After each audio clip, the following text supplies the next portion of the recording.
अखबार कोई देखता हो तो हम तो रोज तो नहीं, कभी कभी देख लेते हैं, पहले तो नहीं देखते थे, पर एक महापुरुष हमको वचनबद्ध करा के पधार गए तो उनकी बात कभी कभी मान लेते हैं। इस देश के एक बहुत बड़े राष्ट्रभक्त, गोभक्त और हिंदू सनातन धर्म के प्रखर व्याख्याता थे प्रातः स्मरणीय परम पूज्य आचार्य श्री धर्मेंद्र जी। उन्होंने हमसे जयपुर में कहा, एक वचन हमको दो तब हम यहाँ से जाएंगे। क्या वचन मांग रहे हैं आप? बोले नहीं, पहले वचन दो, हम उठपटांग कुछ नहीं मांगेंगे। हमने कि आप बड़े हो, आज्ञा करो। नहीं, पहले आप कहो, हम पालन करेंगे। अच्छा महाराज जी, जो आज्ञा।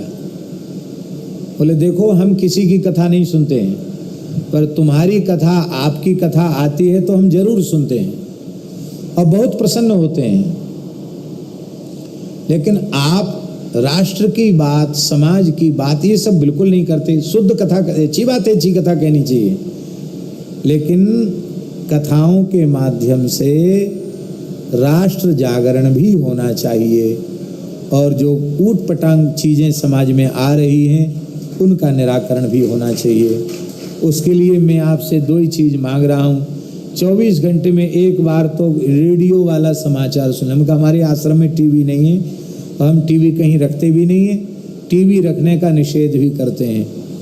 बोले टीवी नहीं, कोई बात नहीं, पर रेडियो वाला समाचार 24 घंटे में एक बार सुन लिया करो। और जहाँ कहीं रहो रेडियो नहीं भी मिलेगा तो अखबार तो सब जगह मिलेगा, तो हिंदी पेपर भी एक बार नज़र डाल के देख लिया करो। अब उनकी बात याद आ जाती है तो कहीं उपलब्ध हो जाता तो हम देख लेते हैं अपनी तरफ से कोई, और कई बार उपलब्ध होने पर भी समय नहीं रहता तो नहीं देख पाते, आज्ञा पालन में चूक भी हो जाती। तो आज भी हमें समय नहीं मिला, मुश्किल से 5 मिनट अखबार देखने का समय मिला। उसमें केवल एक बात बढ़िया हमको लगी। आज डंके की चोट पर उत्तर प्रदेश के मुख्यमंत्री योगी आदित्यनाथ जी ने, अखबार में जो उनका वक्तव्य छपा है, उन्होंने कहा कि विवाद ज्ञान बापी मस्जिद कहना विवाद है। ये कहां से मस्जिद हो गई ज्ञान बापी? भगवान विश्वनाथ जी का ये ज्योतिर्लिंग का स्थान है, स्वस्तिक का चिन्ह, डमरू का चिन्ह, त्रिशूल का चिन्ह, और आज भी शिवलिंग है, नंदीश्वर उस ओर खड़ा है, सैकड़ों चिन्ह। बोले आंख खोलकर देख लो, इसमें कुछ नहीं।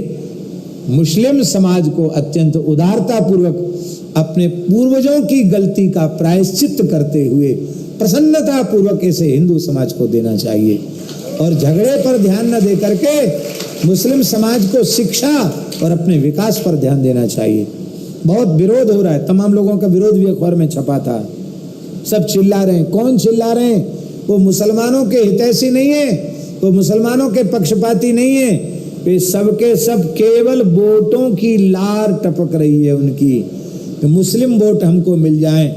पर हम बड़ी विनम्रता पूर्वक, बड़े विश्वास पूर्वक कहना चाहते हैं कि इन 10 वर्षों में मुस्लिम समाज का जितना हित हुआ है उतना हित पिछले 50-60 वर्षों में नहीं हुआ, 50 वर्षों में नहीं हुआ।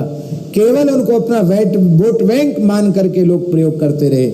लेकिन बताओ, कौन सी सरकारी ऐसी योजना है जिसका पूरे देश में समाज के सभी वर्गों को समान रूप से लाभ प्राप्त न हुआ हो?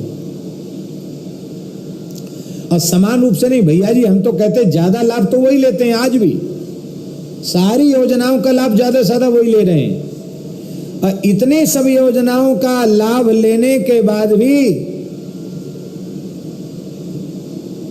यदि सर्वस खाए भोग कर नाना और समर भूम भय बल्लभ प्राणा, तुलसीदास जी की चौपाई है। यदि ऐसी वृत्ति है तो उनसे बड़ा कृतज्ञ और कोई दूसरा नहीं है। भैया, मुसलमानों को अपना हित सोच करके ईमानदारी से संगठित होकर अपना मत ऐसे ही लोगों को देना चाहिए जो भेद शून्य होकर पूरे समाज का, पूरे राष्ट्र का उन्नयन करने की बात हो।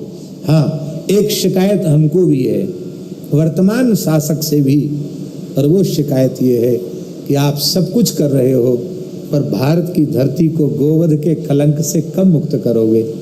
हम उस दिन की प्रतीक्षा में हैं कि एक बार ऐसी घोषणा होवे कि अब भारतवर्ष में हिमालय से लेकर कश्मीर से लेकर कन्याकुमारी तक, पूर्व से पश्चिम, उत्तर से दक्षिण, भारतवर्ष की धरती पर किसी भी गाय की रक्त की एक बूंद भी नहीं गिरेगी।